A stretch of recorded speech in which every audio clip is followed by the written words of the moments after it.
It's been a while since JCG, the Japanese online tournament circuit, hosted an unlimited event, and in the recent one, surprisingly, Dimension Shift was actually able to take home a runner-up position. If you haven't played Unlimited for a while, you might be thinking, yeah, of course, a Dimension Shift is super broken, you take an extra turn. Of course, that's good, but actually in Unlimited, Earthright Rune has mostly surpassed it. In fact, Earthright Rune took home first place, but Dimension Shift taking second is still pretty cool, especially this version that uses Kuon, founder of Onmyoto, one of my favorite cards. In terms of art, anyway. The effect is good too.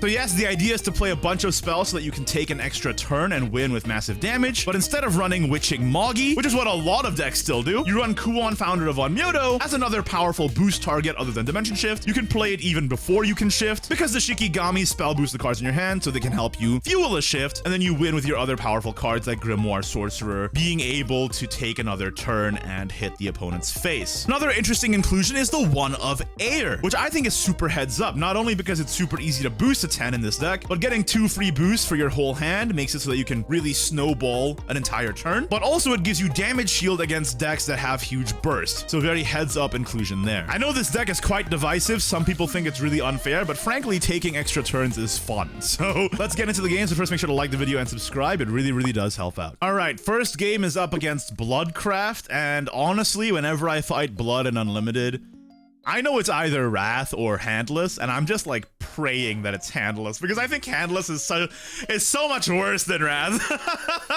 People still play it because it's easy to jam on ladder over and over and over again, but thank my lucky stars, it does end up being Handless with that Briar Red Vampire discarding Paracelise, which means I'm like, okay, let's just start moving through this, and I'm gonna go ahead and spend Arctic Chimera off of Familiar's Pact to draw 2 cards and spell boost 2. That might have been a mistake though, because this turn, I did not expect them to just land Skull Freedom Raider as a 4/3. If I knew this was gonna happen, maybe I would have saved my Arctic Chimera to be able to deal with this, but ouch, that actually does hurt. I cannot deal with that, so I'm just gonna end up leaving it up here. Discarding one of my Grimoire Sorcerers because it's really high boosted and I want more early game spells to play. I do end up getting the Kuon, which is nice, because that's an early boost target for my Secrets of Onmyoto, even though I don't have Spell Boost. Sorry, even though I don't have D-Shift, I have Spell Boost. I have plenty of Spell Boost. That's the entire deck. I don't have D-Shift yet, so that was an issue for me. I do play Arctic Chimera just as a spell to get out of my hand so I can play Bird for 1, which is very important to me. And Grimoire Sorcerer is going to end up being able to deal with that Skull, thank goodness, so I don't take another 4 to the face. And Crystal Witch to draw another card gets me Insight here. Now, I could have maybe saved Crystal Witch to have a potential other boost on the turn after, but I wanted a card on board to maybe contest. That ended up being a mistake because they did have Room Service Demon. I was just like, they didn't have Room Service earlier, maybe it's fine to land, but anyway, good news. Insight means that I can boost my Kuon, and out they come. Shikigami's here boosting my hand. Unfortunately, I don't have D-Shift still, but this is still a great tempo play, being able to contest the board very well, and the Celestial Shikigami is a big ward as well that they now have to go through. Of course, if they have Paracelise, they can very easily get through it with the Evolve effect, but they still don't. Pretty late activation here, and this is why I think Handless is much worse than Wrath. It feels kind of sacky. You either get the full Wombo combo Omega Blast, or this happens, and you don't proc it until turn 6. Regardless, our Kuon does live, despite us still not having shift. Bottom 16, by the way. Where's my D-Shift? There it is. All two D-Shifts. 3 D-Shifts all next to each other in the bottom 16. That is messed up. But we're just gonna try and hope that we don't die here. I know that they have Paracelise next turn. I know this, but I'm holding out faith. I'm down to 7 defense. They're not in Vengeance, which means that they can't play Maron Galome yet. So I'm still thinking I'm probably fine, honestly. The only thing that killed me was Full Moon Leap, and they didn't get it. Whew. That was scary though, because if they got Full Moon Leap, I would have maybe cried live on camera. All right, Insight. We get Secrets of Onmyoto, another Insight. All right, let's start boosting. We gotta get these D-Shifts down ASAP. They came in super late, and we're gonna have to work overtime to try and make this game work. The one of air coming in clutch, giving me a damage shield now. And I'm keeping them out of vengeance still too. So now a potentially full moon leap is not going to be a problem. And I do evolve the Chakram Wizard just for more boost.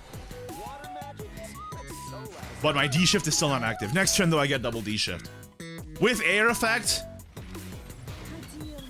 Oh, the Paracelise! I almost forgot. I mean, I did forget. I played that air in full confidence. But it's really just full moon leap that kills me. Maron doesn't do it because they're not in vengeance. This entire game, by the way, was just please don't draw full moon leap .game. And with double D shift, we seal the deal. It was still close though, despite all odds. But we got there. Next up is a game against Havencraft. Haven being quite a popular deck on ladder, especially because there's so many different variants. You can play Seraph, you can play Cydia Gold, you can play Unariel, you can play Heal, of course.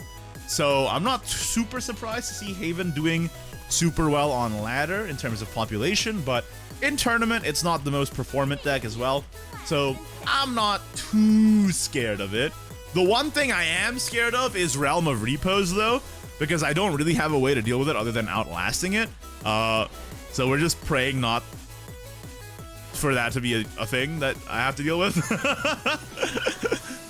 But yes, they do end up playing Globe of Starways and Bam Beauties here, which makes me think it's almost 100% some sort of Amulet deck. We still don't have D-Shift in hand or Kuon, which is a huge bummer here. It is Amulet with Skullfane. And I'm thinking they're probably trying to get Unariel out early with a Garuda. How do I kill them before that becomes a problem? D-Shift does end up getting drawn, thank goodness. We sacked the Arctic Chimera because we didn't have Familiars packed anyway. Secrets of Unmyoto to boost it. And we're just going to go ahead and straight up play the Chakram Wizard here. I'm not sure why I did that. I could have saved it for next turn. I think it's because I saw that I had another Chakram Wizard in hand anyway. So next turn I can just evolve that one and it'll be fine. So yes, double spell here from Familiars Pack plus Chimera. Boost in my hand. Crystal Witch comes down. Secrets of Unmyoto drawn. Fate's Hand to cycle through even more. Double Secrets of Unmyoto drawn. That dimension shift is going down, baby. Very soon. Very soon. Next turn, I also have a Crystal Fencer active to reduce it by 5. So I'm just kind of hoping I draw another D-Shift at this point, because only reducing one D-Shift with Crystal Fencer feels a little bad. They do tech Planetary Fracture for the Atomy matchup, which I'm kind of shocked by because Atomy isn't super popular on Unlimited these days. I feel like Burial Rite is so much stronger than Atomy in general, but there you go, they do end up doing it. And they didn't have Gruda this turn because they didn't actually proc that many amulets, which is kind of my lucky stars for that. I did also slow them down by kaleidoscoping their globes early on, right? Meltina, please draw me a card. That's not the card I wanted. Again, I am clearly looking for D-Shift here, right? But, I mean, it should be fine with Grimoire, Grimoire, Grimoire, D-Shift. There should be no problemo. And I do end up getting a Kuon super late bottom 11, but if I just pre-evolve here and then evolve again next turn, it is almost GG with 17 damage, and they end up scooping because they, I guess, couldn't come back from this position. So again, fighting another Haven. Like I said, lots of Haven on ladder. There's a lot of different variations, so it's impossible to tell from your mulligan what to keep, really. So you just go for the basics. Try and get D-Shift. And if you don't get D-Shift, just like try and get a bunch of cheap draw spells. Now, I don't think anything could have prepared me for what Haven deck this guy's running, though, because he's running Ward Haven, which is not common whatsoever. Go ahead and play that Sacred Bird, and there's D-Shift early on. Very happy to see you. And now we just start boosting it. This Karmaya is a problem, because if they're allowed to evolve it and go face, that's a lot of damage headed my way. Arctic Chimera win the 50-50? Nope! It does not. It kills the freaking horse. And at this point, I'm sweating a little bit, because I'm like, that Karmaya, if I can't clear it with a follower, I'm not in a good way. Alright, go ahead and play the bird for the spell again. And of course, I don't want to spend the Crystal Fencer on my evolve turn either, because that's really, really bad. You want to have Crystal Fencer be active for 5 to spell boost your entire hand by a lot, rather than just spell boosting it by a little, right? So I am extremely stressed out at this point. And looking back, I could have Secrets of Unmyoto'd my Crystal Witch to take out the Karmaya, and that probably would have been safer. But I'm like full-on tunnel visioning on this D-Shift, because I'm thinking if I get that D-Shift active, Haven doesn't actually have that much burst damage. All I have to do is clear their board, and if I clear their board and D-Shift, I should be fine. Even though I am at 5 defense right now, which is a little bit of a spot of bother. Alright? Grimoire comes out here, spell boosting my hand by 2. Thank goodness I have another D-Shift as well. Chakram Wizard is going to be able to take out quite a few threats here too. And I'm trying to spell boost my air to 10 if possible, because then I'll have a damage shield and be able to take stuff out. I don't believe it's possible this turn though. So I think I just end up D-Shifting, yes. And this Karmaya, kind of scary, but my Crystal Fencer is active now as well. And that's extremely satisfying, by the way. To boost your entire hand by that much. Now, it is kind of a shame that we did use D-Shifts just to get 8 damage in, which is not that much, as you know. But again, like I said, Haven does not have that much out-of-hand burst. Especially at this stage in the game. Maybe at 7 play points in Anvelt could have been scary, but at this stage I was like, I'm probably fine as long as they can clear their board, or rather as long as I can clear their board, not they. Don't steal my credit, okay? That's stolen valor. And as long as I'm able to deal with that, I can have this other D-Shift in my hand land, right? So let's do that. Air also comes out, spell boosting the hand by 2 and giving me 2 big bodies. This air, this one of air is super clutch every single time. I really like that inclusion. And I should also be able to play Chakram Wizard to clear the rest of the board here. Which is very nice. I'm happy about that. We even boost the Kuon to a reasonable amount too. But if they let me just play it out, play Familiar's Pact, and then Sacred Bird and Kuon would have been boosted as well. Finally, we're up against another Runecraft, and I believe it is the Dimension Shift Mirror, which is definitely one of the mirrors of all time. Against Earthright, I would have been pretty stressed out between, you know, Dark Mage stalling, do I get my D-Shift in time, and all of that. Especially since the tournament that I took this deck from, the second place did lose to the first place who was running Earthright Rune. So historically, it's already not got great odds, even though I don't know exactly how that lineup went. But anyway, it does end up being the spell boost mirror match, saving the Arctic Chimera to clear a potential threat on 2. They run Mystic Ring in their list, which I find quite interesting. I'm not sure what exactly in your hand you want to put back in Spell Boost. I kind of want all of my cards all the time when I'm playing Spell Boost, so I don't know. Getting rid of that Fate's Hand just to draw more cards in the immediate term, because again, most important thing, I'm looking for Dimension Shift. That Birth of the Ravenous is an interesting pick too. That's a very anti-handless pick, which, you know, fair enough if you're having a lot of trouble with handless blood. We do get the Dimension Shift, which is great. Thank goodness I used that 2-drop Story of a Lifetime to get the draw early.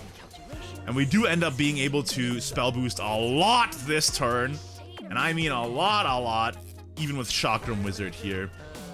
I maybe should have saved that Chakram Wizard for next turn, but I wanted to get it out of my hand so the Story of a Lifetime would proc. Like, if you're gonna play Story of a Lifetime, at least let me benefit from it too.